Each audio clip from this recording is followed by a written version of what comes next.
Buenas tardes a todos los participantes, a todas las personas que nos acompañan hoy en esta oportunidad para hablar sobre los efectos prácticos del decreto de estado de alarma y la cuarentena en la relación del trabajo.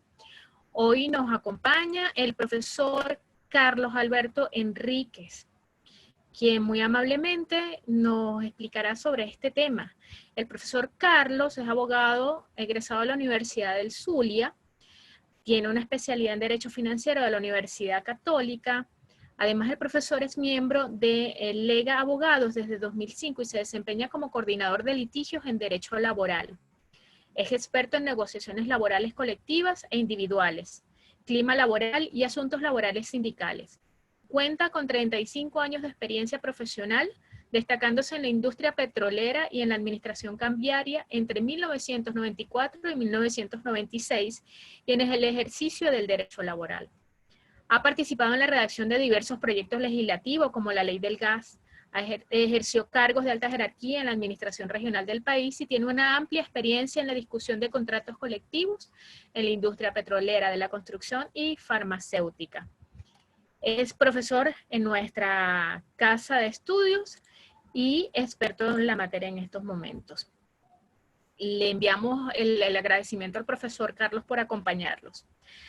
Antes de comenzar la sesión, voy a indicarles cómo va a ser la dinámica. Vamos a tener el tiempo de exposición del profesor y después vamos a destinar unos minutos para preguntas y respuestas.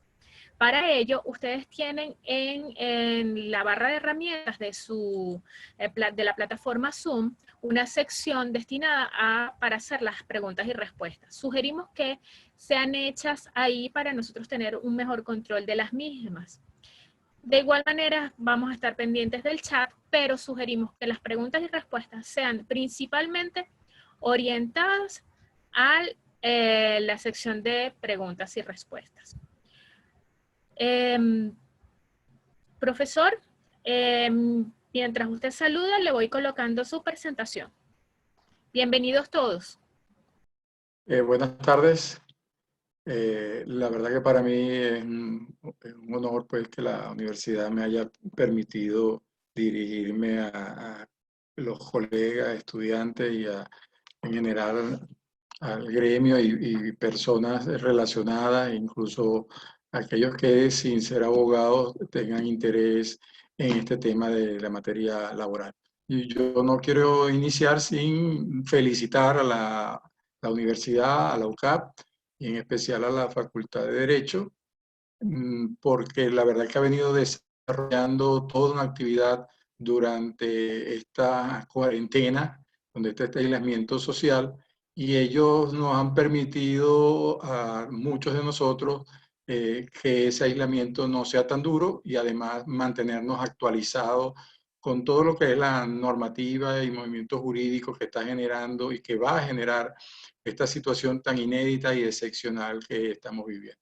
El esfuerzo de la UCAP, que se ve además reflejado en el inicio de las clases a distancia a partir del próximo lunes, la verdad que es digno de encomio, de felicitaciones y es una iniciativa que deberá repetirse y que yo creo que lo que está es de alguna manera ya rompiendo paradigmas, por lo menos en materia de estudio a distancia. Antes no nos habíamos atrevido porque teníamos la facilidad de podernos trasladar hasta la sede física de la universidad. Hoy la fuerza de los hechos nos han llevado a hacer uso de esta herramienta y la UCAP a la vanguardia de ello.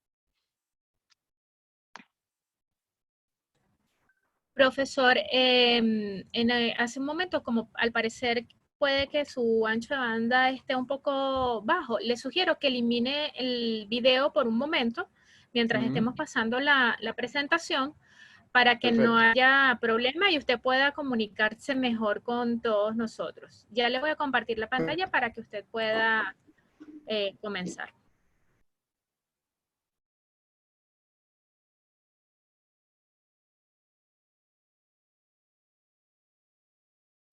¿Ahí la ven? ¿La ve, profe? Aún no la estoy viendo. Vamos Ahora a esperar sí, a ver. ahora sí. Ok, entonces usted me va indicando y yo se la voy pasando. Bueno, vamos a comenzar por ver lo que será la agenda de la presentación, el temario que vamos a tratar de cubrir en este tiempo. ¿Podemos pasar la lámina?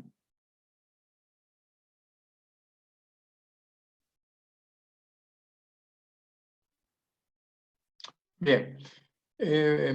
Forzosamente, cuando hablamos del tema de las implicaciones en la relación de trabajo del momento que estamos viviendo por efectos de este pandemia que es el COVID-19, tenemos que, cada oportunidad que se toque el tema, soy de los que piensa que debe mencionarse el decreto del estado de alarma y tocar el decreto de estado de alarma porque es el que da el piso para saber dónde estamos ubicados, a qué tenemos que atenernos, cuáles son las normas que van a regir la situación, no solamente desde el punto de vista laboral, sino también, por supuesto, en los otros ámbitos del país, de la economía, como el tema tributario, el tema económico. Y todo, obviamente, es un decreto excepcional, un decreto dictado en el marco de la Constitución, está previsto en la Constitución, y entonces por eso vamos a tocar algunos aspectos del decreto. También el decreto 4167 del 23 de marzo de 2020, que fue el segundo decreto que dictó el Ejecutivo, fundamentado en el decreto de estado de la alarma y que ratifica la inamovilidad laboral. Ya vamos a ver qué significa esto. Luego, creo necesario que nos refiramos a los principios rectores y fuentes del derecho del trabajo, porque cuando nos vamos a dar cuenta, el decreto presenta muchas lagunas y necesariamente para poder interpretar y saber y tener una idea o por lo menos formarnos una opinión de cuáles deberían ser las acciones que deberíamos seguir conforme la normativa que tenemos, pues necesariamente vamos a tener que acudir a los principios rectores y fuentes del derecho del trabajo. También a las normas de la OIT y relacionadas no específicamente con el COVID-19, sino que en todo caso estas normas que en su forma de convenio son de carácter obligatorio para todos los países que las suscribieron y las ratificaron, y en su forma de recomendaciones, si no bien no son obligatorias, sí establecen un camino a seguir en situaciones similares. Vamos a referirnos también de los trabajadores a domicilio, entre los cuales se encuentra una figura que se ha vuelto muy de moda, por decirlo de alguna manera, que se conoce con el nombre de teletrabajo.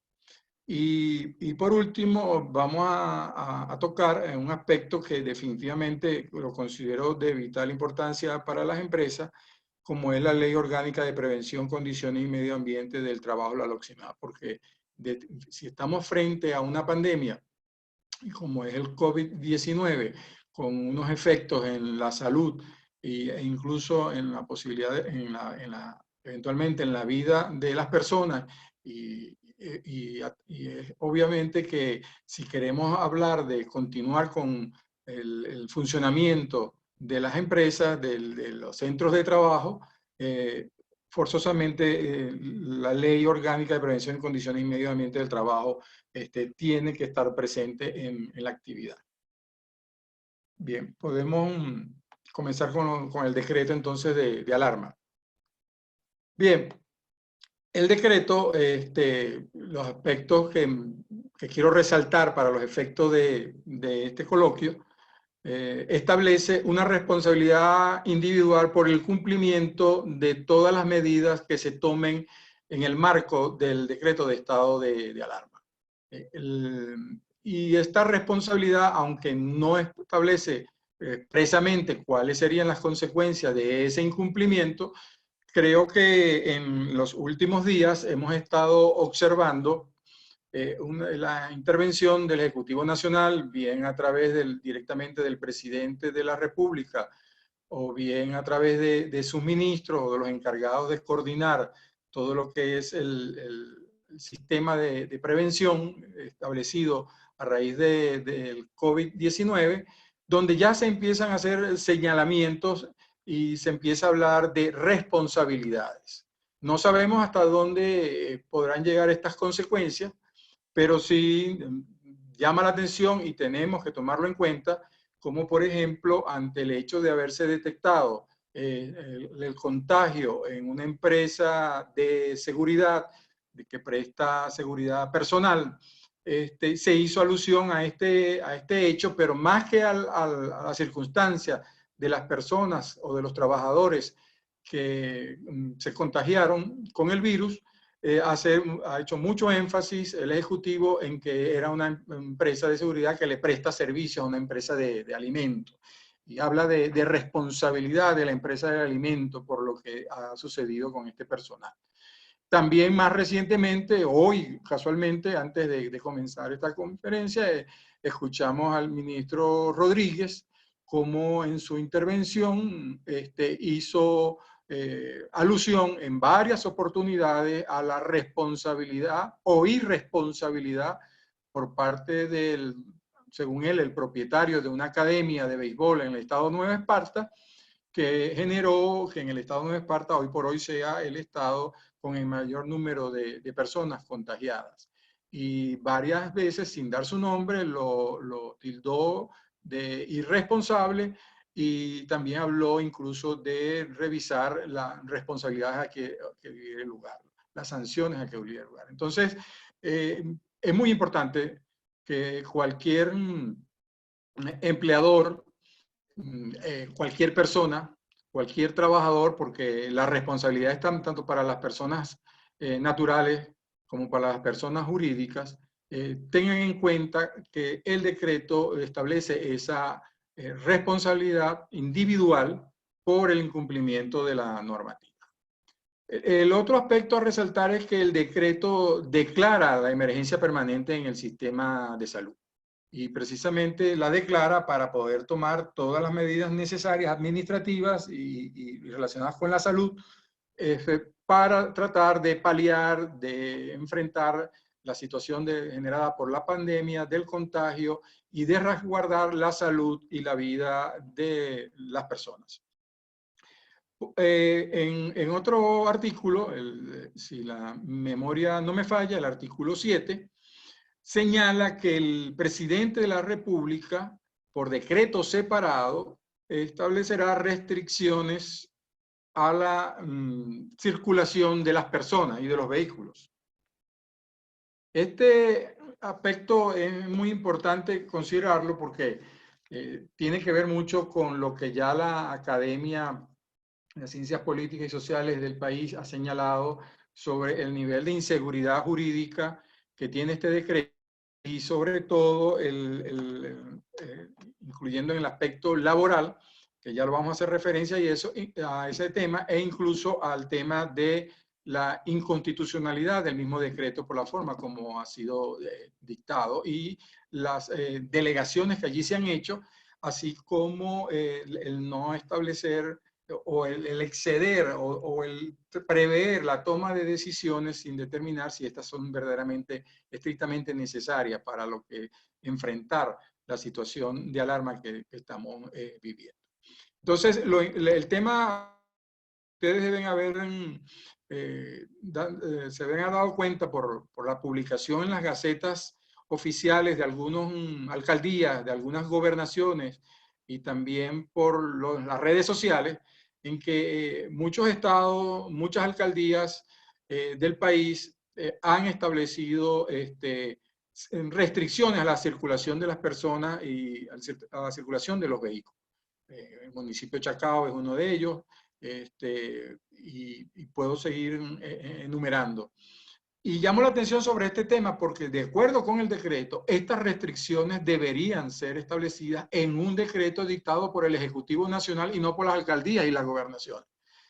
Y además de eso, en el decreto donde se establezca esta restricción a la circulación, debe establecerse cuáles son las medidas alternativas de circulación. O sea, no basta con que el decreto establezca una prohibición o una restricción a la circulación, sino que es necesario que ese decreto del Ejecutivo señale cuáles son esas medidas alternativas a la circulación, como podría ser o el uso masivo del transporte público, que ya sabemos cuáles son las deficiencias que tiene en Venezuela, o el de establecer una circulación por grupos, es decir, ya eso lo hemos visto cuando se establecieron estas normas que se han establecido en el pasado, como el VAO o como los pico y placas que en alguna vez lo hubo en el país, donde se estimulaba a que los grupos familiares o amigos entre todos usar un solo vehículo para trasladarse todos ellos. Claro, esto tiene una restricción hoy en día, como es el tema de la cercanía social, que es una de las medidas preventivas, pero me estoy refiriendo a que tiene que colocar alternativas o en todo caso, si se prohíbe la circulación por alguna avenida, por alguna autopista, cuáles son las vías que pueden ser utilizadas por los particulares. Y esas restricciones también a quién van dirigidas. Nada de eso lo tenemos desde el punto de vista o desde el decreto de estado de alarma, es decir, no tenemos un decreto del Ejecutivo que regule esa situación, a pesar de que el decreto de alarma así lo dice. Esto tiene de suma importancia porque obviamente los decretos que se han establecido por las alcaldías y gobernaciones, por otros organismos distintos al Ejecutivo, afectan la prestación del servicio, afectan la actividad laboral, porque se establece un horario para poder circular que en muchas veces reduce el horario de trabajo normal que tenía establecido la entidad de trabajo. He resaltado muy particularmente el tema de que el decreto no suspende expresamente las actividades laborales. Y lo digo porque el decreto, el artículo 8, en la forma como está redactada, establece la potestad para el presidente de poder suspender actividades, y así lo dice el artículo 8, actividades donde no sea posible realizar la actividad de manera presencial. Actividades, donde si no es presencial, la actividad no pueda realizarse. Y solamente permitir las actividades en alguna modalidad a distancia. El mismo decreto, cuando habla en forma genérica de suspensión de actividades, es decir, se refiere a cualquier tipo de actividad, dice que ello lleva implícitamente la suspensión de la actividad laboral, pero no lo decreta. El decreto de estado de alarma, el decreto 4160 del 13 de marzo del 2020, que fue prorrogado el 12 de abril de este mismo año por otros 30 días, expresamente no suspende las actividades laborales. Es más, expresamente hace referencia solamente a la suspensión de dos actividades en concreto. De las actividades escolares y académicas, en ella sí lo dice expresamente la norma, se suspenden las actividades escolares y académicas, y la suspensión y la realización de todo tipo de espectáculos públicos. Estas son, digamos, las dos actividades en concreto que conllevan además la suspensión implícitamente, tal como lo dice el decreto, de la actividad laboral. Ahora bien, ¿qué significa esto? Que a mi modo de ver, que tal como lo dijo la academia, obviamente tenemos un tema enorme de inseguridad jurídica, porque hay una suspensión de hecho, hay una suspensión de facto. ¿Y a qué me refiero con esto?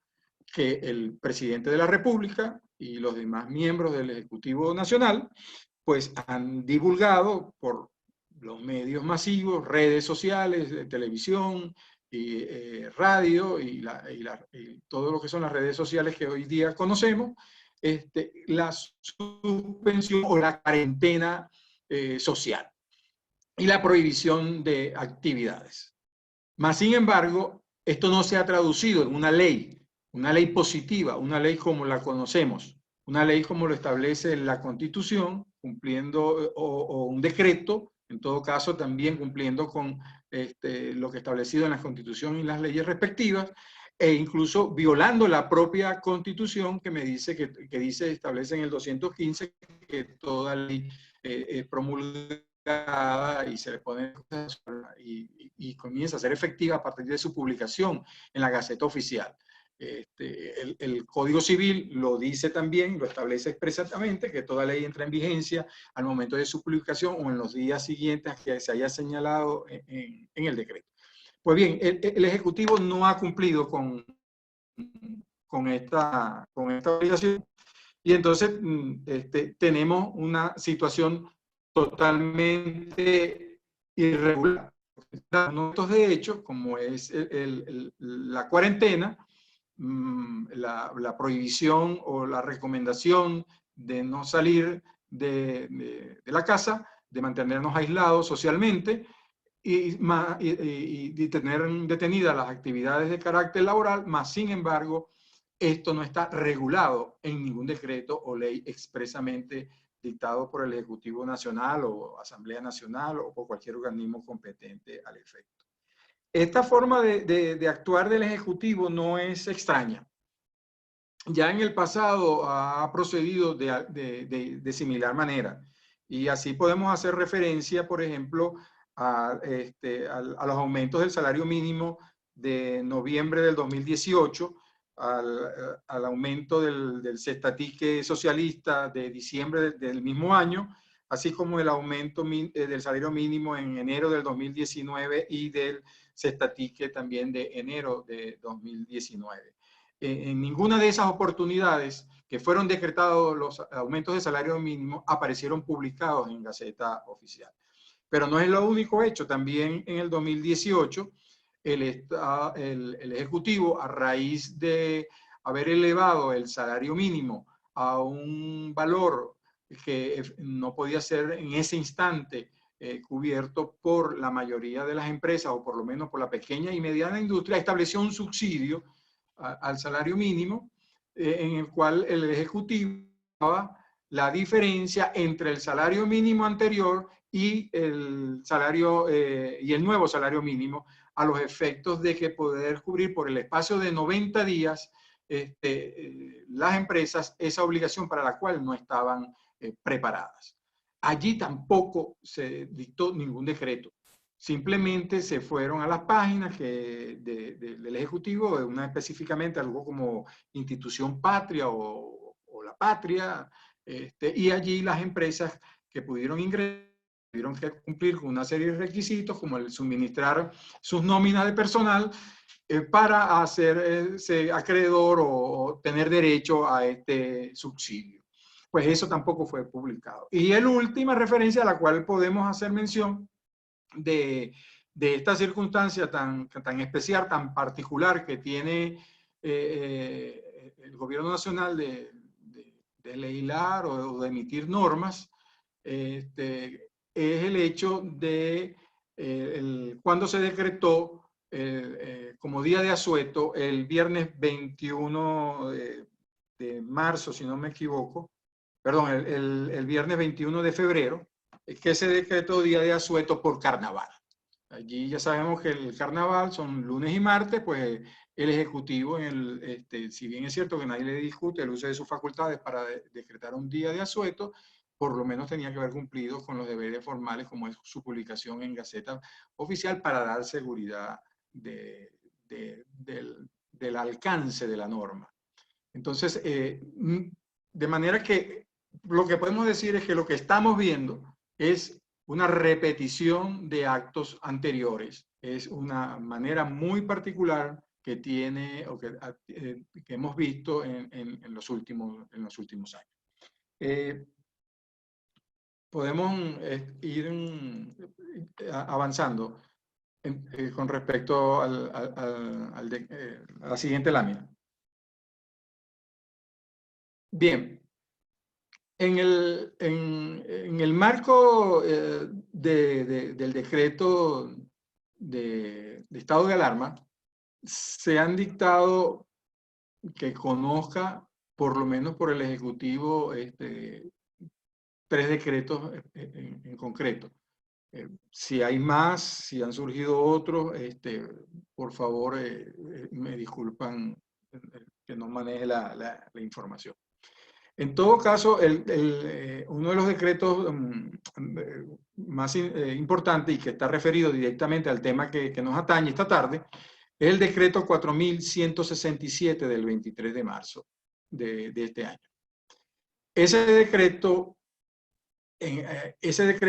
Mediante ese decreto se decreta o se establece el decreto número 2, dictado por el Ejecutivo en el marco del estado de alarma. Y he querido resaltar las razones que esgrime el Ejecutivo para dictar el decreto en cuestión. Y está en el mismo texto del decreto que establece en su articulado que es dictado como una medida de orden social laboral a fin de proteger el derecho al trabajo como proceso fundamental que permite la promoción de la prosperidad, el bienestar del pueblo. Esto es textualmente. Esto va a tener muy importancia cuando más otros aspectos del temario de hoy, y que no quiero que dejen pasar por alto la justificación o la motivación de este decreto. Y hay una particularidad con este decreto que también tiene que ver con el estilo especial para legislar que se tiene en el país, por lo menos por lo que es las normas que salen del Ejecutivo Nacional dentro de sus competencias. Y me refiero a que este decreto lo que hace es reproducir, por eso es que se habla de ratificar, es decir, reproducir un decreto que ya que estaba vigente, que fue un decreto dictado en el año 2018, en diciembre del 2018, y en el cual en esa oportunidad el decreto 6.419 extendía la inamovilidad que existía para ese momento, que estaba vigente y que estaba por vencerse. Por eso es que dictan el decreto en el 2018 por el lapso de 2 años. Es decir, que era este decreto 4167 que ratifica la inmovilidad era innecesario, totalmente innecesario. No se dictan decretos, no se dictan leyes para ratificar una ley que ya está vigente, un decreto que ya está vigente. La primera impresión que nos da es que es producto de un acto. Más sin embargo, por eso resalté el tema de la motivación del decreto en cuestión. Avancemos con la siguiente lámina.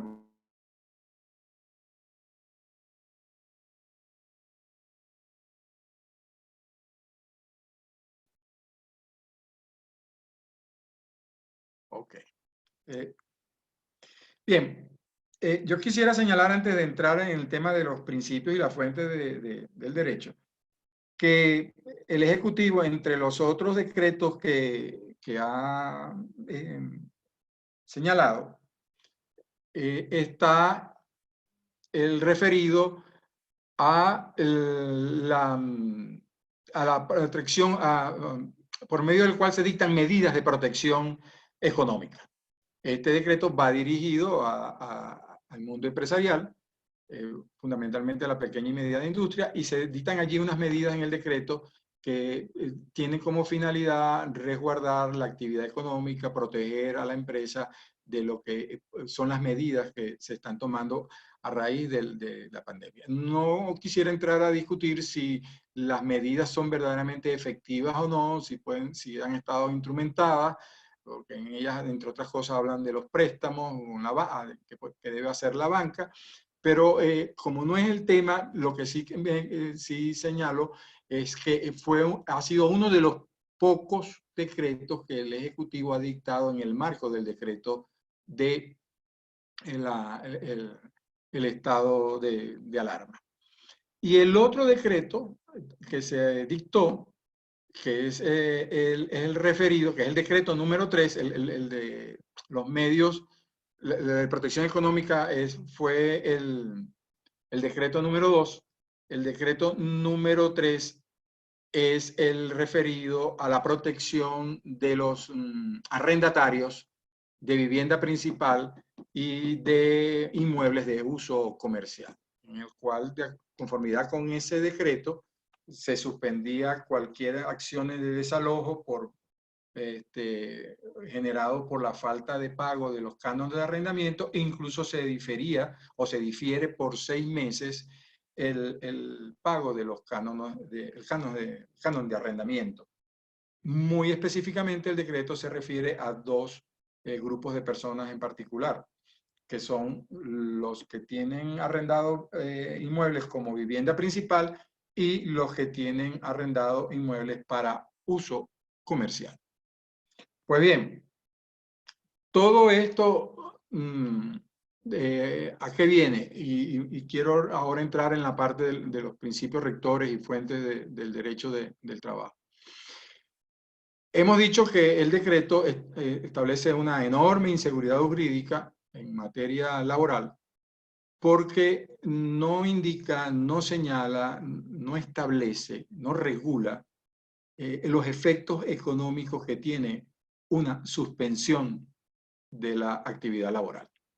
Una suspensión general, no es una suspensión en todo el país, en todo el territorio, salvo las excepciones que el propio decreto dice que podrían establecerse. Y vuelvo a repetir esto porque el decreto lo que señala es que podrían establecerse excepciones a la suspensión de la actividad, salvo las que están establecidas en el artículo 9. Entonces, la gran duda que ha surgido es que si nosotros aceptamos y no entramos en discusiones sobre que existe una suspensión de la relación de trabajo, obviamente si nos vamos a los artículos 72 y 73 de la Ley Orgánica del Trabajo, las trabajadoras y los trabajadores, el efecto principal de una suspensión de la relación de trabajo es que el trabajador no está obligado a prestar el servicio y el patrono a no pagar el salario. Y aquí es donde está uno de los grandes dilemas que están confrontando los empleadores o patronos hoy día. ¿Qué hacer? ¿Por qué? Porque precisamente el hecho de que no tengamos una norma expresa que regule esta situación, como si ha ocurrido en otros países, como en España, como en Colombia, como en la propia Estados Unidos, deja en el limbo, deja en estado de inseguridad total, en principio a ambas partes, tanto a patronos como a trabajadores. Porque si bien es cierto que hay una causa de fuerza mayor, esa causa de fuerza mayor afecta tanto a patronos como a trabajadores. De allí que esta es una de las situaciones primeras que he señalado, que se trata de un hecho inédito, porque por lo regular, y así lo vemos en el artículo 72, las causas de suspensión de la relación laboral son atribuidas al trabajador con respecto a unos impedimentos que tiene para prestar el servicio y que la ley ha querido protegerlos cuando se dan esos supuestos que están previstos en el artículo 72. Pues bien, aquí no tenemos una norma que nos diga si se debe o no pagar la relación. Esto ha generado, cuando hay una inseguridad jurídica de esta naturaleza, lo primero que surgen son las teorías de cómo afrontar este hecho. Porque no puede haber denegación de justicia. Ante un reclamo que pueda existir ante los organismos judiciales, que en este momento están paralizadas sus actividades, salvo algunas como en materia de amparo, o las que puedan señalar la administración en materia laboral, tenemos que no puede utilizarse el argumento de que no exista una norma para que no haya un pronunciamiento.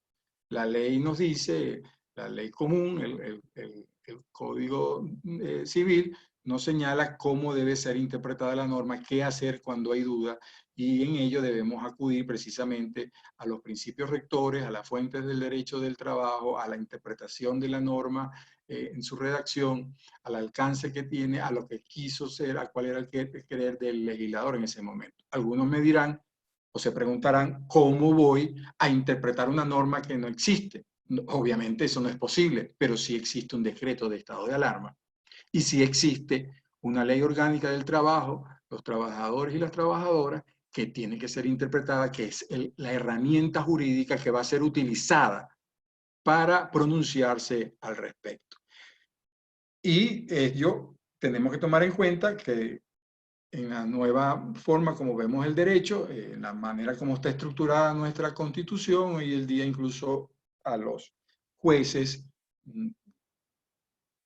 algunos estarán de acuerdo o no, pero hablamos de la posibilidad de crear normas cuando se está interpretando una en particular.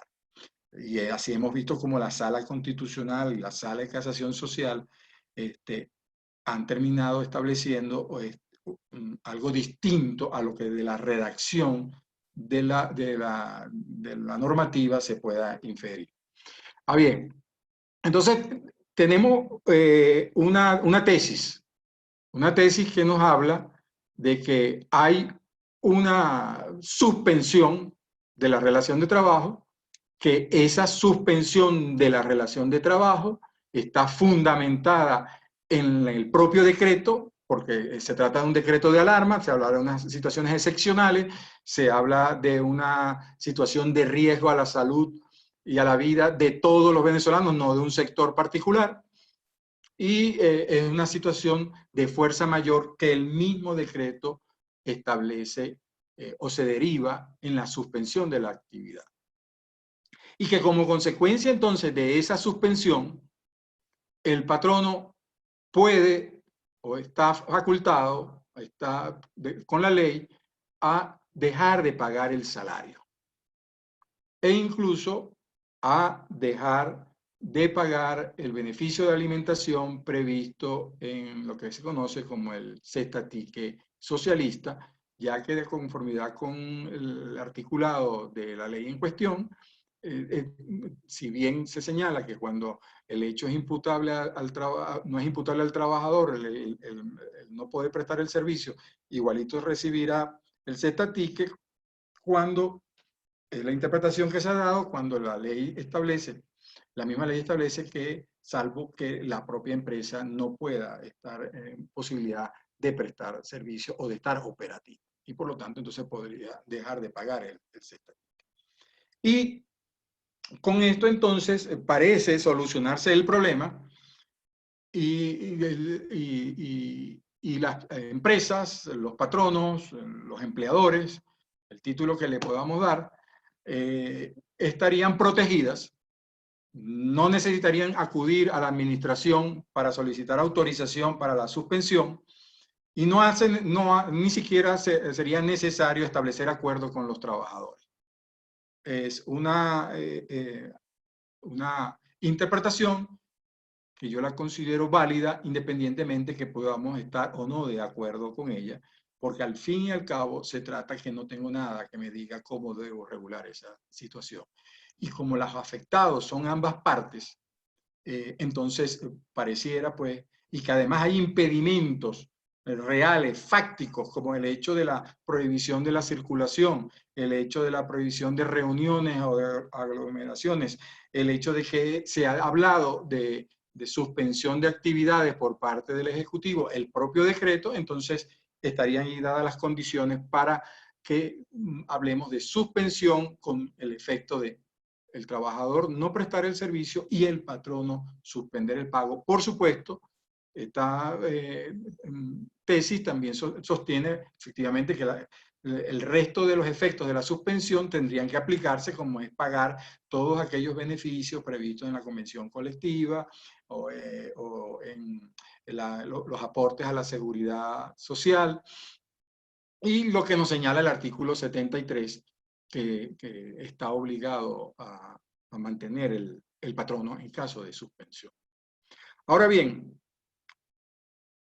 el asunto, como lo planteo, es que si nosotros tomamos en consideración que el primer decreto que se dictó fue referido a la ratificación de una inamovilidad, un decreto innecesario porque ya la inamovilidad existía.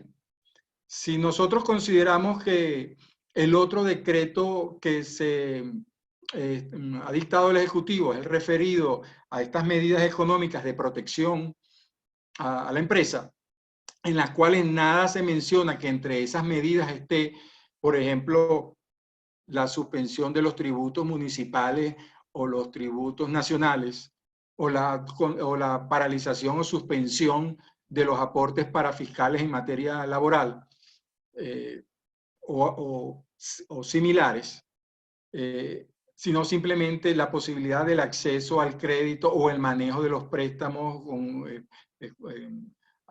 intereses especiales o con plazos diferidos para su pago y otros más. Y si tomamos en cuenta que el otro decreto de los tres que mencioné es el de protección sí a unas personas, a un grupo de personas en particulares, como son los arrendatarios, y dentro de los arrendatarios, no todos los arrendatarios, sino los arrendatarios que tengan arrendado o que el inmueble que tienen arrendado lo destinan a vivienda principal o a la actividad comercial. Creo que en lo personal, el hecho de no haber señalado el Ejecutivo Nacional o haber establecido o haber publicado una norma, un decreto, una circular donde se establezca expresamente la posibilidad de dejar de pagar el salario, yo creo que el Ejecutivo lo que ha querido es que sea el sector privado, que sea el sector público, cada uno en su dimensión, me refiero, cada uno en su condición de patrono, quien asuma esa obligación. Esto puede sonar descabellado, porque nos dirán que la economía del país ya venía deteriorada. Solamente para señalar una cifra que me viene a la mente de Conindustria, hablaba que de 12.000 empresas que ellos tenían inscritas en su cámara, hoy en día apenas subsisten, y esa es la palabra, subsisten 4.000 empresas. O la Cámara de la Construcción, que habla del colapso de sus miembros, donde la actividad económica en materia de construcción prácticamente ha desaparecido. Pues del lado del Ejecutivo, la situación no es mejor, a pesar de que ellos tienen la posibilidad de generar y de crear o de imprimir dinero, que ya lo han hecho. Pues bien, el Ejecutivo no tiene cómo afrontar un subsidio o asumir, como se insinuó, las nóminas de todas las empresas del país o las nóminas de la pequeña y mediana industria, o qué sé yo, las nóminas del 10%, del 20%, del porcentaje que ustedes quieran de la empresa privada. No tiene esa posibilidad. Sus arcas no resisten ese pago.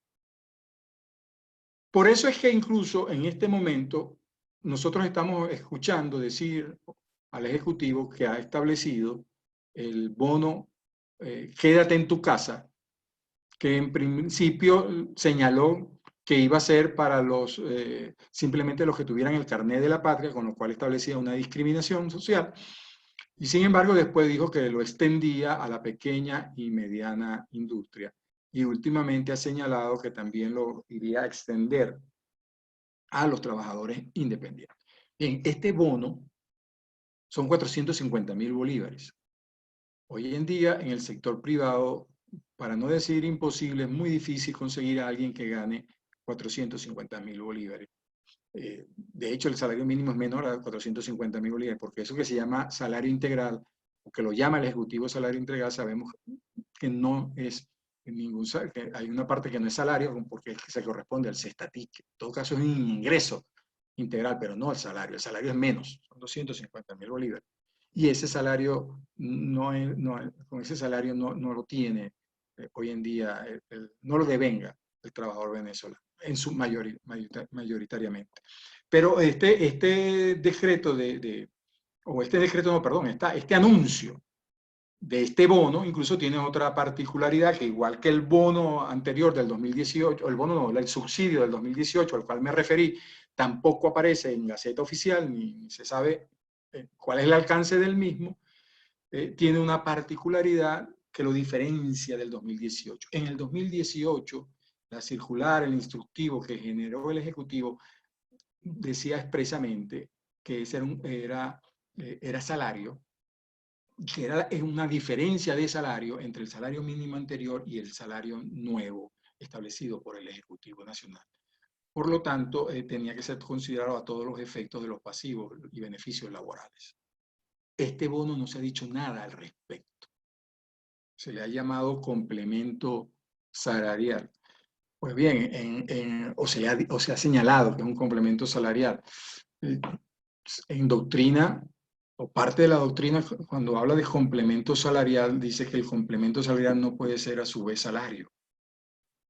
De manera que algo que complementa el salario no es salario. Eso lo ha dicho también la Sala de Declaración Social cuando interpretó el concepto de salario.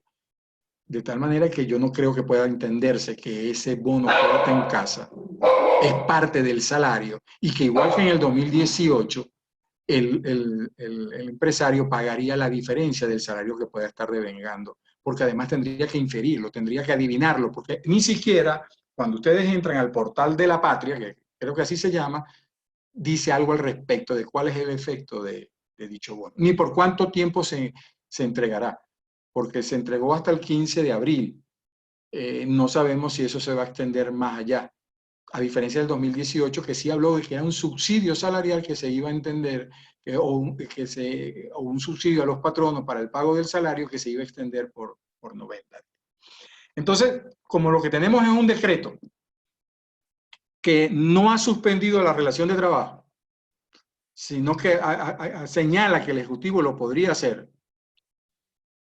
y lo que tenemos son un hecho como es la divulgación o las declaraciones del Ejecutivo Nacional sobre la suspensión de la actividad,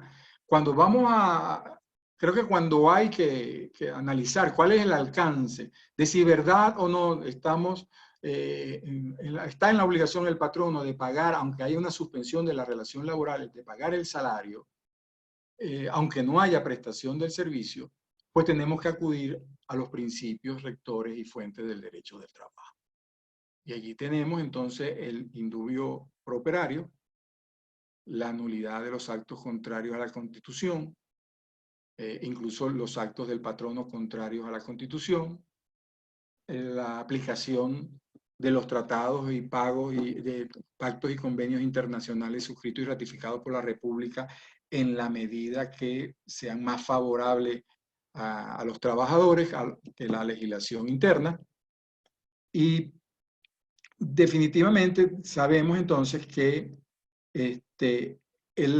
sigamos a la siguiente lámina, que todos estos principios van dirigidos, porque lo sabemos, conocemos, como que el derecho del trabajo es un derecho tuitivo, es un derecho protector del trabajador, no del patrono. El que considera la ley, lo que ha considerado la ley, que es el débil en la relación de trabajador, subordinado, patrono, en la relación de trabajo. Y por Profesor, eso estos principios van dirigidos. ¿Ya está viendo la lámina que desea? Sí, la estoy viendo. Ajá, pero disculpe la interrupción, es para agilizar un poco más, porque ya tenemos más de 45 minutos y queremos dejar minutos para preguntas y respuestas. Voy a acelerar entonces. 10 minutos. Sí, Bien. gracias. Ya. Disculpe, entonces, hay un principio rector que a su vez en la ley está previsto como principio y como fuente del derecho del trabajo, que es la justicia social y la solidaridad. Y entonces, incluso el preámbulo de la Constitución nos dice que es necesario fundar la República, entre otras razones, para asegurar la justicia social sobre valores como son la solidaridad. Entonces, es un principio rector y es una fuente de derecho del trabajo. La OIT nos ha dicho que la justicia social es necesaria para mantener la paz universal y de manera permanente. La ONU nos ha señalado incluso que la justicia social es un principio fundamental para la convivencia pacífica. E incluso hay un día dedicado a la justicia social. Y no está en la presentación, Pero también tenemos el tema de que nuestra Constitución, en su artículo 2, 3, establece que Venezuela es un Estado democrático, social y de derecho y de justicia. Y la Sala Constitucional, al desarrollar ese concepto, ha dicho que el Estado social refuerza la protección jurídico-constitucional de personas o grupos de personas que frente a otras fuerzas sociales o económicas están en una situación de desventaja, está en una situación de debilidad. Y entonces el concepto de Estado democrático y social de derecho y de justicia busca proteger pues, a este grupo de personas o personas débiles. Esto es importante tenerlo presente porque ello ha sido utilizado por la Sala de Casación Social, por la Sala Constitucional, para aprobar, refrendar leyes del Ejecutivo que algunos consideran inconstitucionales, para reconocer la posibilidad de los jueces de ir más allá del texto de la norma y lo que algunos han llamado crear derecho. Entonces, cualquier interpretación que se haga, estos principios y estas fuentes del derecho del trabajo están presentes en el momento de que, digamos, establecer si el patrono debe o no pagar el salario y si debe o no acudir a la administración para pedir una autorización. Bien, vamos a avanzar. Yo creo que podemos pasar por delante las normas de la OIT, porque en todo caso, a lo que me quiero referir es que la OIT ha estado muy activa con el tema del COVID, porque sabe que el mundo entero enfrenta una situación de futuro desempleo, de pérdida de trabajo, de fuentes de trabajo debido al COVID. Y solamente ha querido resaltar que las normas internacionales pueden ser utilizadas para cubrir estos vacíos, para tomar las decisiones necesarias que amparen a los trabajadores en primer lugar, pero que también protejan la fuente de trabajo. Entonces son elementos a considerar al momento que tomemos una posición de qué hacer con nuestra empresa, qué hacer con nuestra entidad de trabajo. Quiero ir entonces a la parte más práctica de todo esto, que es el tema de los trabajadores a domicilio. El decreto de estado de alarma señala que donde no sea posible, que hay que suspender toda actividad donde obligatoriamente tiene que haber la presencia del trabajador, pero que se permitirá el trabajo a distancia en cualquier modalidad. No dice expresamente el teletrabajo, como lo conocemos o como es lo que se nos viene a la mente. Bien, pero bien, el tema es que efectivamente el teletrabajo es una modalidad del trabajo a domicilio. Y el trabajo a domicilio está regulado por la Ley Orgánica del Trabajo. De manera que todas las empresas que hoy en día tengan personal trabajando desde su hogar y prestándole servicios de su hogar, esa actividad está enmarcada de lo que la Ley Orgánica del Trabajo denomina trabajador o el trabajo a domicilio. El artículo 209 en adelante lo regula. Y aspecto muy importante que establece, que se regirán por los mismos límites de la jornada laboral que establece la ley, incluyendo los días de descanso y feriado, y que el salario no podrá ser inferior al que se pague al trabajador, que se preste en servicios similares a trabajadores presenciales o a trabajadores en la localidad, y que incluso el trabajador, si está usando sus propias herramientas de trabajo, no han sido dotados de herramientas de trabajo por la empresa, sino que está usando las suyas y tiene derecho a una compensación por el uso de esas herramientas y también por los servicios que requiera para poder prestar el servicio. Esto entonces es uno de los efectos que tiene ese trabajo a domicilio o ese teletrabajo que ahorita se está desarrollando por la empresa. El otro aspecto que me parece muy importante y con esto quiero terminar, es el referido a la ley orgánica que está en la siguiente lámina, la ley orgánica, a la LOCSIMA, la ley orgánica de prevención, condiciones y medio ambiente del trabajo. La ley en su artículo 70 nos define qué es una enfermedad ocupacional, se discute si el COVID es o no una enfermedad ocupacional. En principio nosotros podemos decir que no lo es por su origen, por su forma como se generó. Sin embargo, la ley nos define qué es la enfermedad ocupacional y nos habla también aquella que se agrava con ocasión del trabajo, que se adquiere con ocasión del trabajo.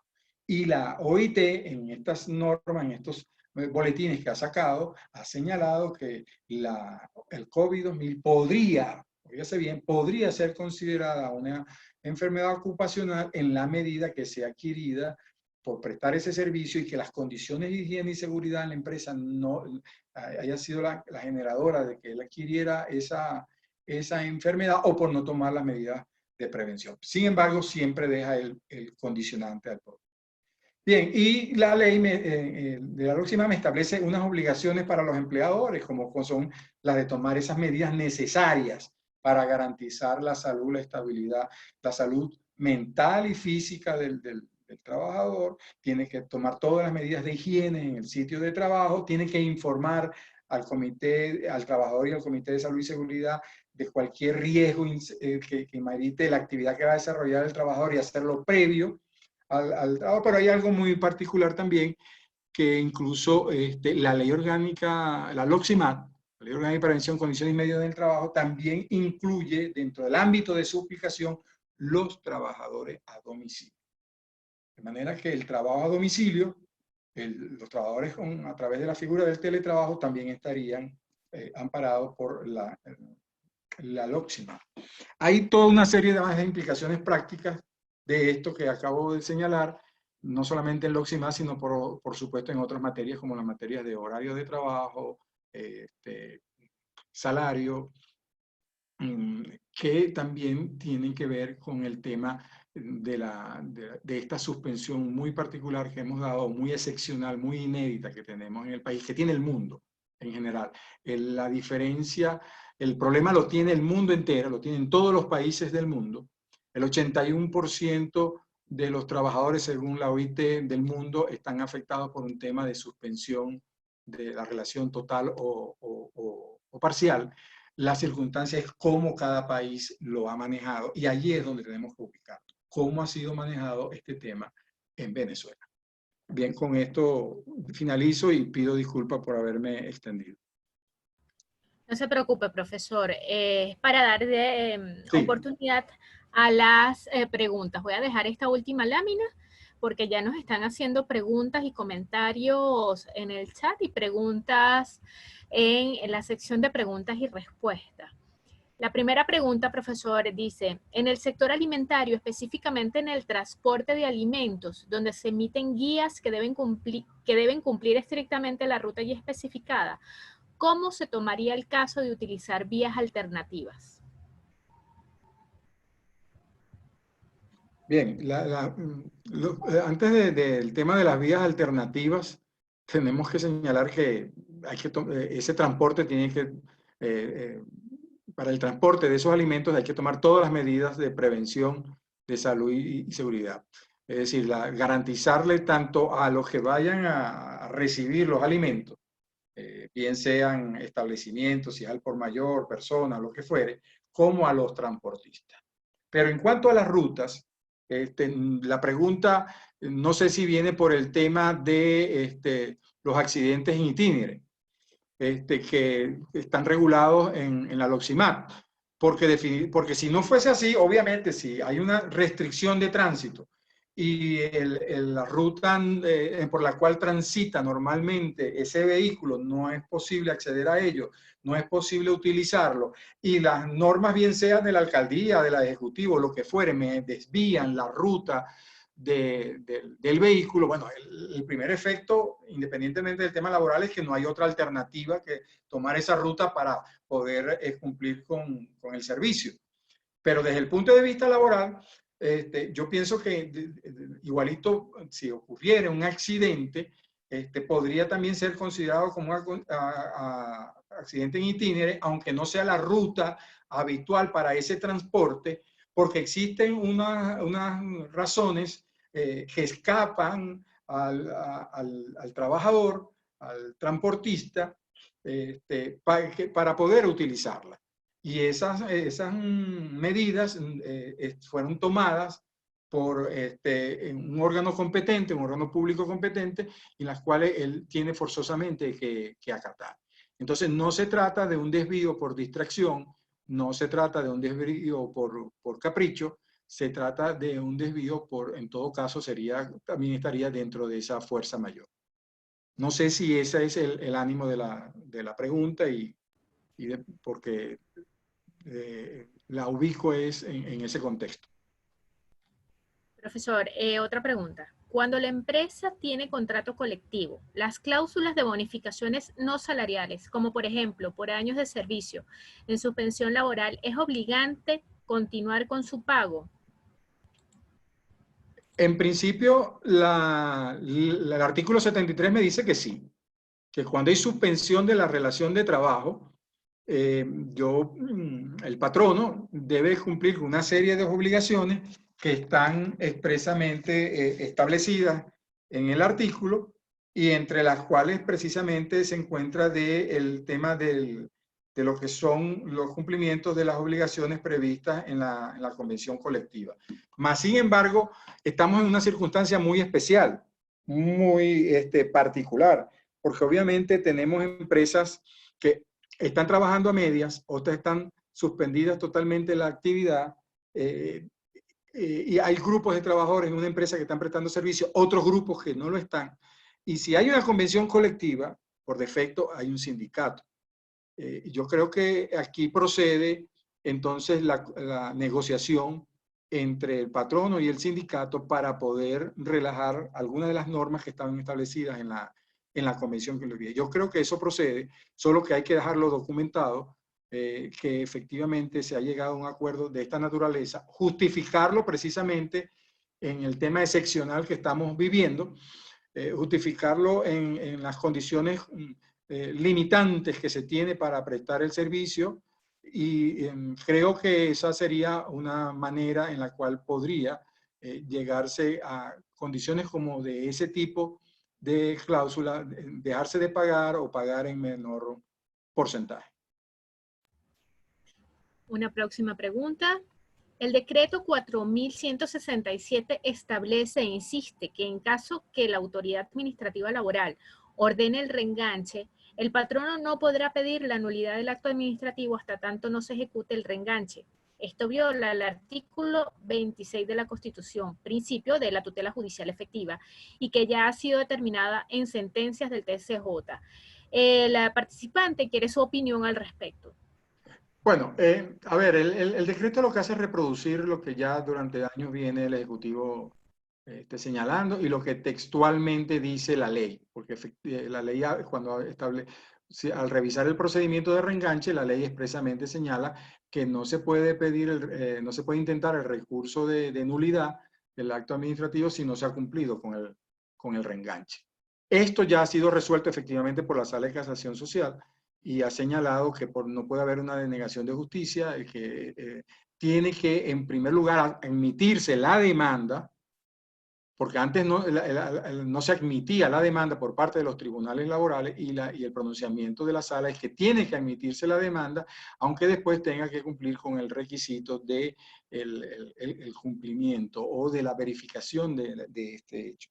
Pero no puede dejar de admitir la demanda de nulidad. Entonces, a ver, aquí no hay nada distinto. Aquí el decreto no establece nada diferente a lo que dice la ley, y en consecuencia lo que aplica es lo que la jurisprudencia o la doctrina de la Sala de Casación Social ya ha mantenido en esta materia. Ok, profesor, si quiere puede abrir su cámara para que los participantes lo vean. Ya yo dejé de compartir la presentación. Vamos a leer una pregunta que está en el chat y después retomamos otra vez a la sección de preguntas y respuestas. Sí. Suponiendo que las actividades de un establecimiento de trabajo que no califican como esenciales y cuyos trabajadores no puedan prestar sus servicios por modalidades a distancia, desee implementar una suspensión de la relación de trabajo, ¿podría uno o más trabajadores insistir en su deseo de tomar vacaciones para así tener derecho a su salario? A ver, al haber suspensión de la relación laboral, no hay posibilidad de tomar en vacaciones. Eso en primer lugar. En segundo lugar, las normas sobre vacaciones, tanto las que tienen nuestro ordenamiento jurídico, como incluso el convenio de la OIT que regula el tema también de las vacaciones, nos dice que las vacaciones, si bien es cierto que el trabajador las puede tomar a su conveniencia y preferiblemente cuando en los casos de los hijos, de los trabajadores o trabajadoras que tengan hijos en edad escolar, cuando estos tengan sus vacaciones, sobre aquellos que no tienen hijos y que en caso de desacuerdo sería la inspectoría del trabajo quien determine el momento de las vacaciones, lo verdad es que la naturaleza de las vacaciones es resarcir, es el desgaste físico y mental que ha tenido el trabajador, es darle un tiempo libre al trabajador para su esparcimiento. De manera que yo no creo que estas sean las condiciones para otorgar vacaciones. No veo el sentido de las vacaciones como no sea un tema económico. Y eso en aquellos casos donde el pago de las vacaciones implique un monto superior al previsto en la ley, porque al final las vacaciones estrictamente no es otra cosa que el pago del salario que recibe el trabajador, que recibiría el trabajador por el tiempo que está en el disfrute, es decir, que no está prestando el servicio, sin embargo, esas vacaciones, ese tiempo que no está prestando el servicio son remuneradas. Por supuesto, está el tema de los días adicionales, y cuando hay convenciones colectivas, cuando estas establecen bonificaciones especiales como por salida de vacaciones o como por regreso de vacaciones. Pero yo no creo, sin embargo, yo creo que si se dan las vacaciones, si se otorgan las vacaciones en esos términos, se puede correr el riesgo, y esto es un riesgo que cada patrono debe analizar, de que a futuro el trabajador alegue de que él no tuvo verdaderamente el disfrute y goce de esas vacaciones y que por lo tanto tengan que volvérselas a pagar. Gracias, profesor. Recordamos a los participantes que las preguntas que estén debidamente identificadas con nombre y apellido serán contestadas. Aquellas que estén hechas de usuarios anónimos o de usuarios con nombres en clave, vamos a omitirlas. Tenemos otra pregunta del profesor Daniel Natale. Me adelanto acá, y hay otras preguntas anteriores, pero me adelanto a esta porque también es una preocupación que creo que tenemos muchos en nuestros edificios. Buenas tardes. ¿Se debe pagar a las trabajadoras residenciales y vigilantes del edificio? ¿Están dentro de la suspensión de la relación laboral o no? Gracias. Bueno, si leemos el decreto, las actividades que están excluidas de la suspensión de hecho o de facto, serían las actividades relacionadas con alimentos, el, farmacia, medicinas, transporte público, expendios de gasolina. No está específicamente la actividad de este tipo de trabajadores. Lo que pasa es que yo me hago la pregunta, si el trabajador está dentro del edificio y está prestando el servicio, ¿vamos a pretender no pagarle? O si el trabajador está prestando el servicio, le vamos a señalar no lo haga. Bueno, esta última podría ser una interpretación o una medida de seguridad que tengan los propietarios del edificio para cualquier eventual reclamo del trabajador que le pueda señalar que él ha sido obligado a prestar servicio en condiciones inseguras porque no le han dado tapaboca, no le han dado guantes, en fin. Pero en todo caso, si hablamos de suspensión, yo lo que he dicho es que en la suspensión, tal como está el decreto, tal por las normas que he señalado, tal por cuál ha sido la experiencia previa y sobre todo por la interpretación que ha desarrollado la Sala Constitucional de lo que debe entenderse por el Estado democrático social y de justicia social y de derecho, yo creo que aún estando suspendida ya hay que pagarle el servicio. No sé si eso contesta la inquietud del profesor. Sí, probablemente, le digo es porque hay un caso particular cerca y aprovecho la dinámica, que es que la trabajadora residencial viviendo en el edificio se fue para otro sitio y pues dice que no puede movilizarse y no ha regresado a su vivienda en donde estaría. Bueno, ese es el mismo caso que tenemos todos nosotros. Ujú. Ok, entonces yo creo que ahí no habría ninguna duda. Ella está en la misma situación de cualquiera de nosotros que está ahorita en su casa. De hecho, bueno, las clases a través de estas herramientas es porque estamos en la casa y no nos podemos mover. Claro, claro, pero esta trabajadora residencial que tiene la vivienda en el edificio, que Ujú. vive en lo que nosotros comúnmente llamamos la conserjería, al inicio de la cuarentena se fue. Ya. Entonces no está en el lugar. Seguimos. Otra pregunta. Hay quienes han defendido que como el decreto de inamovilidad prohíbe, además del despido, la desmejora, en estas circunstancias el trabajador no debe trabajar, pero el patrono sí tiene que pagar. Por favor, ¿qué opina al respecto? Bueno, ya mencioné que de acuerdo como está redactado el decreto, de acuerdo a los principios, las fuentes del derecho en materia laboral en Venezuela, considerando el principio de justicia social, el concepto en el cual se sustenta el sistema de gobierno y el sistema venezolano, que no es otro que, ya señalé, el Estado democrático, social, de justicia. eh, Creo que definitivamente la intención del Ejecutivo, aunque no lo ha expresado directamente, es que hay una suspensión de la relación de trabajo, pero el patrono tiene que pagar, porque esa carga la tiene que asumir el patrono, dadas las circunstancias especiales que vive el país. Esa es como veo yo el enfoque que esto podría ser. Y yo también agrego a este hecho algo que puede pasar inadvertido, que es el siguiente. Si ustedes escuchan al presidente de la República y a su tren ejecutivo, cuando hablan del sistema de la cuarentena, siempre han hablado de una cuarentena social voluntaria. Como que si cada uno de nosotros ha tomado la decisión unilateral de quedarnos en la casa porque estamos con ellos contribuyendo a que no hay una propagación, una contaminación, le podamos disminuir el riesgo de contagio de la enfermedad. Sin embargo, después nos dice que el que no cumpla las normas del decreto puede ser sancionado, como por ejemplo el caso de la escuela, que siguió haciendo prácticas, según ellos, de béisbol. Entonces, ese es un tema que está dentro de lo que hemos señalado, que es la inseguridad jurídica. O sea, no hay una respuesta concreta, hay una aproximación, hay una visión que cada uno de nosotros tenemos. Y yo quisiera con esto hacer adicionar algo.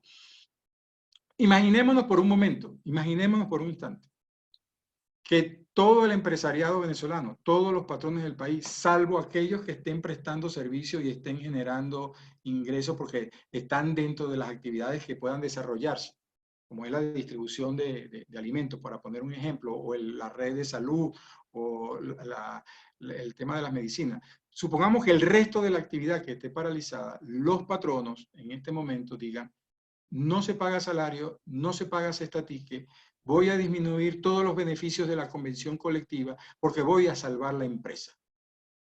Bueno, podrá salvar la empresa, pero no salva a los trabajadores, porque sus trabajadores no van a tener cómo sobrevivir. Esa es una realidad social. No van a tener cómo sobrevivir porque de parte del Ejecutivo, de parte del gobierno nacional, que no tengo ninguna duda que debería ser quien afronte esta carga, por esta situación, no lo está haciendo, ni creo a corto plazo que lo piense hacer. Yo creo que el tema de decidir definitivamente si paralizo toda actividad, todo pago, lo tiene que tomar cada empresa en la medida de su realidad y en la medida de sus posibilidades reales y efectivas y en la medida que quiera continuar prestando servicios a futuro, porque de lo contrario dentro de su organización, el clima laboral no va a ser el más afectivo. Los trabajadores pudieran pensar que fueron abandonados por el patrón. Por eso que la OIT llama al diálogo social, llama al diálogo tripartito, llama al diálogo incluso entre trabajadores y patronos. Yo sí creo que lo que procede, sobre todo en las medidas, en las empresas que ya comienzan a verse con muchas dificultades, a llegar a acuerdos con sus trabajadores y que esos acuerdos queden escritos, queden por escrito, queden constancias de ellos y que esos acuerdos se motiven precisamente en las circunstancias excepcionales que está viviendo, no la empresa, que está viviendo el país. Este problema, y esto es un mensaje que yo me atrevo a dar, tengo el atrevimiento de hacerlo y me perdonan, sobre todo al gremio empresarial, es que no se enfrenta de manera individual. Esta situación tiene que enfrentarse de manera colectiva. Los gremios, las asociaciones tienen que unirse, tienen que crear propuestas, tienen que hacerse oír, tienen que insistir en ese diálogo tripartito, insistir en ser oído por el gobierno nacional. Porque de lo contrario, la destrucción de nuestra economía será aún mayor de la que podamos estar previendo. Gracias. Sugerimos a los participantes cuando hagan los comentarios en el chat, porque ahí estamos viendo que hay algunos que están haciendo sus comentarios, pueden hacerlos en la opción que dice todos los panelistas y todos los asistentes, y así todos sus compañeros pueden leer sus opiniones también.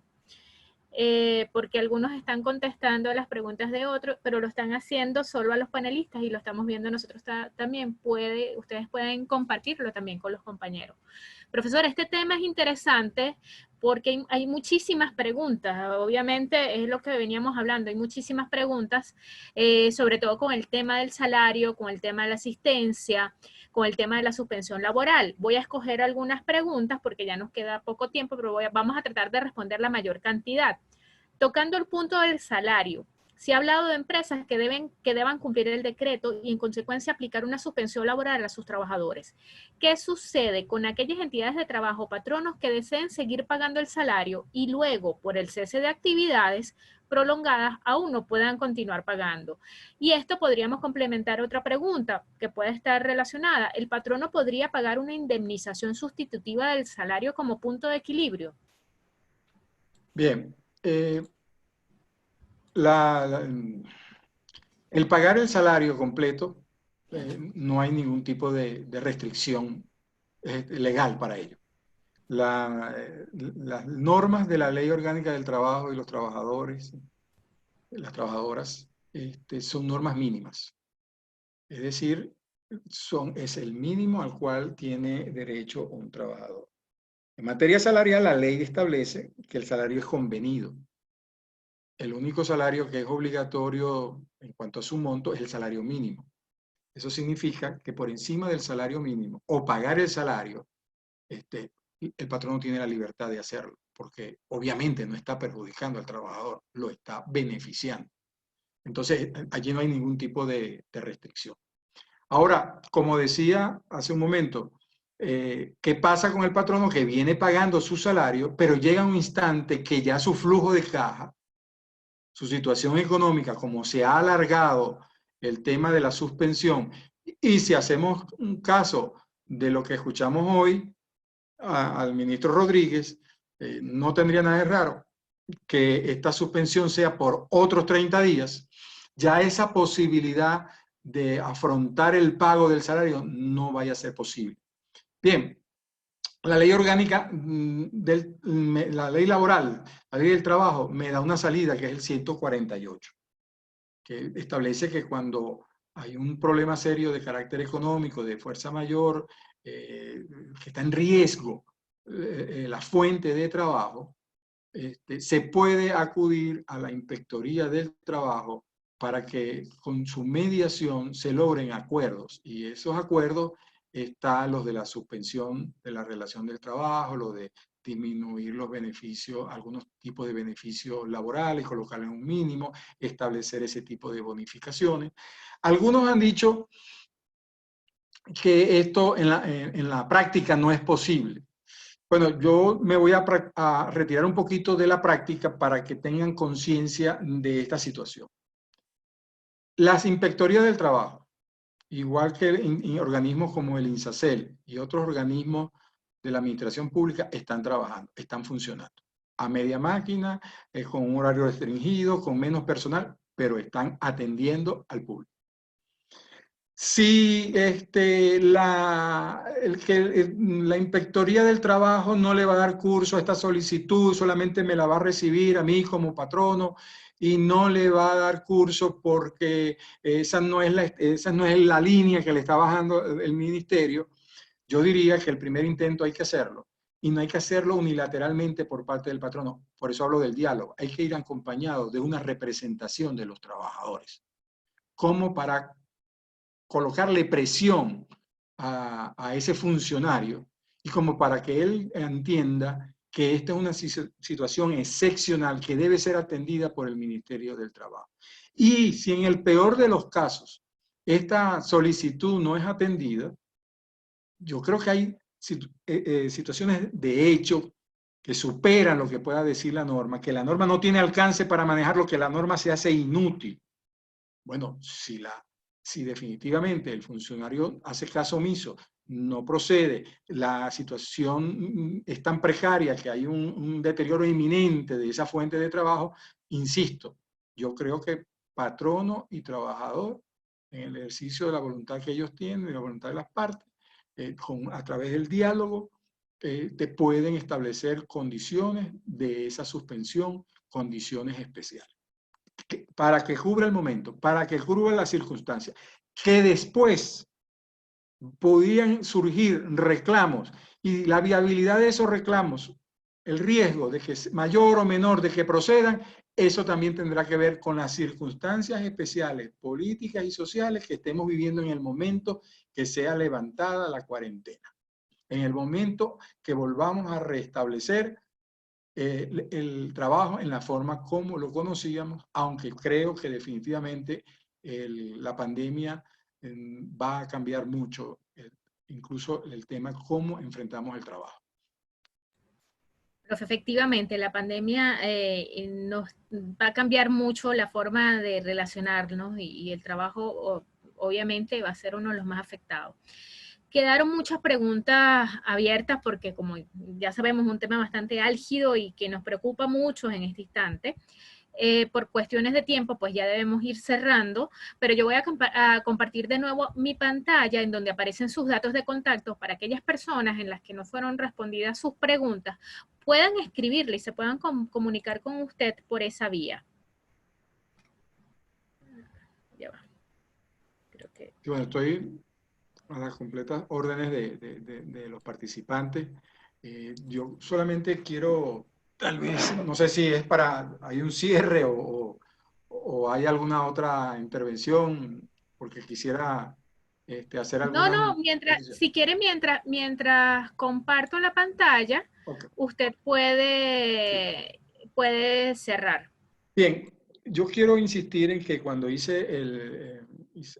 establecí el marco referencial en el cual se está moviendo hoy en día la relación laboral en el país, y señalé tanto el decreto de excepción de alarma como los decretos subsiguientes que ha establecido el Ejecutivo, así como la propia Constitución de la República de Venezuela, los convenios internacionales suscritos y ratificados por el país, los principios y las fuentes del derecho del trabajo según la normativa venezolana.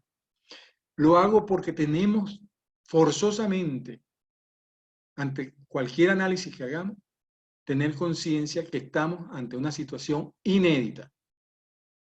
Por lo menos en lo que a mí respecta, es mi primera experiencia.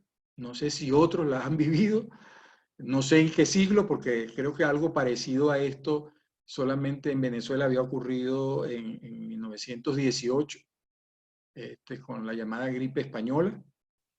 Y de hecho, la OIT ha señalado que después de la Segunda Guerra Mundial, la crisis más grande que que ha atravesado el mundo entero. De manera que eso nos obliga a ser creativos, nos obliga a abandonar los paradigmas que teníamos sobre lo que es una relación laboral, sobre cómo debe regirse, sobre lo que podemos o no podemos hacer. Tenemos que también tener presente el actual marco jurídico que nos rige en el país. Tenemos que tener presente cuál es el pensamiento de la administración pública en materia laboral. Tenemos que tener presente cuál es el pensamiento del Tribunal Supremo de Justicia al momento de interpretar las normas, sobre todo cuando se trata de normas que puedan estar afectando lo que se conoce o lo que dice la propia Constitución, unas personas o un grupo de personas o un grupo social que frente a otro grupo social se encuentra en desventaja, es más débil y tiene pocas posibilidades de acceso para realizarse como persona, y donde los derechos humanos están a la cabeza de cualquier ordenamiento, de cualquier norma, de cualquier decisión que se tome. Entonces, esto hay que considerarlo porque yo quiero volver a hacer referencia al oportuno pronunciamiento que hizo la Academia de Ciencias Políticas y Sociales del país, donde están juristas de reconocida solvencia moral y académica que han señalado de la inseguridad jurídica que existe producto del decreto de estado de excepción de alarma. La inseguridad jurídica que existe en todos los sentidos y muy especialmente en el tema laboral. Tenemos un punto difícil de dilucidar. Tenemos por un lado los trabajadores en el contexto venezolano, que sabemos cuál es el tema de inflación, precariedad del salario, falta de poder adquisitivo. Y tenemos también unas empresas que han visto disminuida su capacidad producto de una serie de decisiones de carácter económico que lo han afectado. Esa es la realidad que tenemos. Nada de lo que podamos señalar en este momento, por lo menos así lo pienso, con respeto a los demás colegas, puede tomarse como una verdad absoluta. En este momento estamos todos haciendo un ejercicio dentro de nuestras capacidades, dentro de nuestros conocimientos, de cómo podemos interpretar, cómo podemos entender esta situación de hecho que estamos viviendo y cómo podemos regularla y cuál sería la forma en la que pueda haber una mayor equidad al momento de tomar decisiones. Al momento de que yo tenga que proteger a los trabajadores frente a estar desempleados, frente a no estar devengando el salario por lo que conocemos típicamente como una suspensión de la relación laboral que me señala la ley, frente a unos patronos que no es que quieran cerrar sus fuentes, que no es que quieran cerrar su actividad, no es que quieran cesar en ella, sino que están imposibilitados de desarrollarla o algunos de manera absoluta y otros incluso en la medida de poder adquirir o de tener algún tipo de contraprestación o de beneficio que puedan mantener la actividad de la empresa mientras dure esta situación que no está fijada en el límite. Y Profe, obviamente, para finalizar, sí, vendrán las porque nos queda situaciones de hechos que no podemos controlar. Nos queda un minuto del tiempo en línea. Ya, con ellos El termino. sistema nos da un tiempo previsto, y lo que no quiero es que nos saque el sistema por Sí. el tiempo de la programación. De todos modos, pues, muchísimas gracias por esta excelente, este seminario muy práctico como habíamos quedado.